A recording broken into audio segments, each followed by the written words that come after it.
성경. 아마 인류 역사상 가장 많이 팔리고 또 가장 많이 읽힌 책일 텐데요.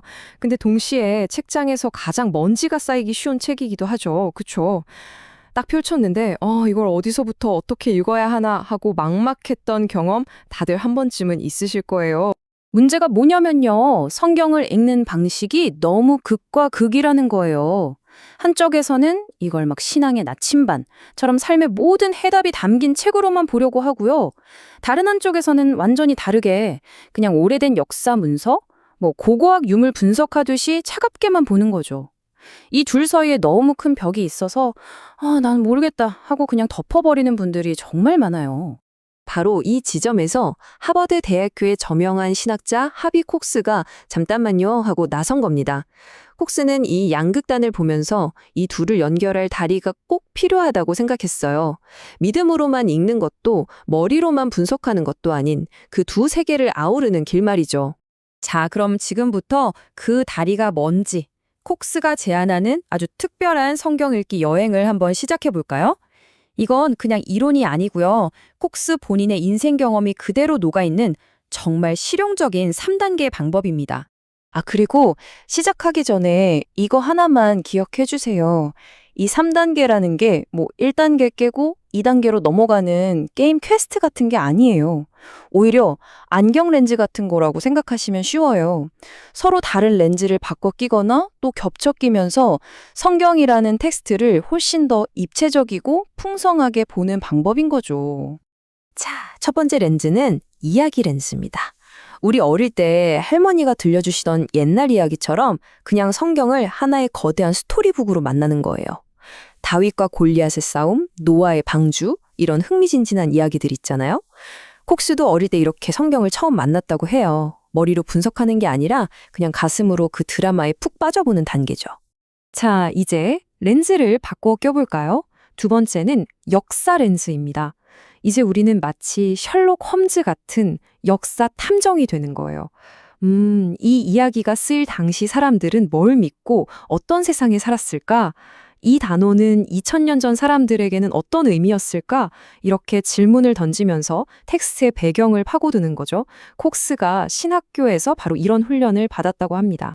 그리고 마지막 세 번째 렌즈, 이게 정말 중요합니다. 바로 영성 렌즈예요. 이 단계는 성경 텍스트와 말 그대로 한판 씨름을 벌이는 겁니다.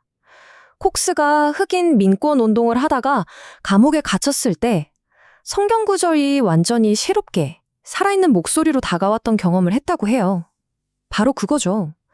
그래서 이 이야기가 지금을 살아가는 나에게는 도대체 무슨 의미가 있지? 하고 묻는 거예요. 낡은 박물관의 유물이 아니라 지금 내 삶에 말을 거는 살아있는 파트너로 만나는 단계입니다. 좋아요. 그럼 이제 이론은 충분히 들었으니 실제로 한번 해봐야겠죠? 이 세 가지 렌즈를 가지고 성경을 보면 우리가 알던 이야기가 얼마나 달라지는지 한번 직접 확인해 보시죠. 자, 성경의 가장 첫 페이지, 창세기로 한번 가보겠습니다. 이 3단계 접근법이 창세기를 어떻게 바꿔놓는지 보세요. 자, 보세요. 먼저 이야기 렌즈로 보면 창조 이야기가 하나가 아니라 두 개나 있다는 걸 발견하게 되죠. 흥미롭죠? 그리고 역사 렌즈를 끼고 보면 창세기가 사실 한 사람이 쓴 게 아니라 여러 시대에 걸쳐 기록된 다양한 자료들을 편집해서 만든 마치 아름다운 조각보 같다는 걸 알게 돼요. 그럼 마지막으로 영성 렌즈는 어떨까요? 이걸 통해 우리는 이게 과학적으로 맞냐 틀리냐 같은 질문에서 벗어나서 인간은 왜 고통받을까? 악이란 무엇일까? 하는 훨씬 더 근본적인 질문과 마주하게 되는 겁니다. 하나 더 볼까요? 이번엔 정말 유명한 이야기죠. 모세가 이끄는 이집트 대탈출, 바로 출애굽기입니다. 이야기 렌즈로는 정말 극적인 노예 해방 스토리가 보이죠. 그런데 역사 렌즈를 딱 껴보면 고고학적으로는 이 대규모 탈출의 증거를 찾기가 어렵다는 사실을 알게 돼요. 그럼 이 이야기는 거짓말일까요? 아니죠. 바로 여기서 영성 렌즈가 빛을 발합니다. 역사적 사실 여부와 상관없이 이 이야기는 수천 년 동안 억압받고 고통받는 모든 사람들에게 자유와 해방의 희망을 주는 강력한 상징이 된 거예요. 바로 이게 이 이야기의 진짜 힘이고 지금까지 살아 숨쉬는 이유입니다. 자, 그런데 이렇게 듣다 보면 마음속에 이런 질문이 스멀스멀 올라오실 거예요. 만약 성경에 나오는 이야기들이 글자 그대로 다 사실이 아니고 역사적으로도 100% 정확한 게 아니라면 도대체 우리가 이걸 왜 읽어야 하죠? 그냥 옛날 이야기 책이랑 다른 게 뭐죠? 네, 바로 이 질문이 핵심입니다. 하비콕스는 이 질문에 정말 간단하면서도 깊은 답을 줍니다. 딱 두 가지예요. 우리가 성경을 읽는 이유는 첫째, 신을 알기 위해서, 그리고 둘째, 우리 자신을 알기 위해서입니다. 콕스는 말해요. 모든 위대한 종교와 철학이 가르치듯이 신을 아는 것과 나 자신을 아는 것은 결국 같은 길에서 만난다고요. 분리될 수 없는 거죠. 그러니까 쿡스가 제안하는 건 단순히 성경 읽는 기술이 아닌 거예요.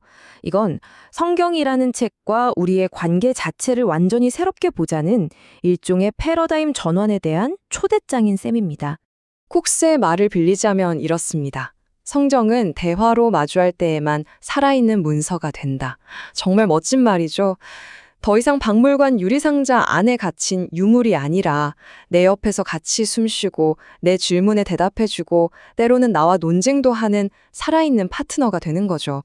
결국 성경은 이미 완벽하게 작곡이 끝나서 연주만 남은 악보 같은 게 아니라는 거예요. 오히려 지금도 계속해서 새로운 파트가 쓰이고 있는 끝나지 않은 교향곡에 가깝습니다. 그리고 바로 우리, 이 시대를 살아가는 우리가 그 교향곡에 우리만의 멜로디를 더하도록 초대받은 연주자인 셈이죠. 자, 오늘 이야기는 여기까지입니다. 이제 마지막 질문은 제가 여러분께 던져보겠습니다. 이야기로, 역사로, 그리고 마침내 나의 삶으로. 여러분은 이 오래된 텍스트와 어떤 씨름을 한번 시작해보고 싶으신가요? 여러분만의 특별한 성경 읽기 여정, 바로 오늘부터 시작될 수 있습니다.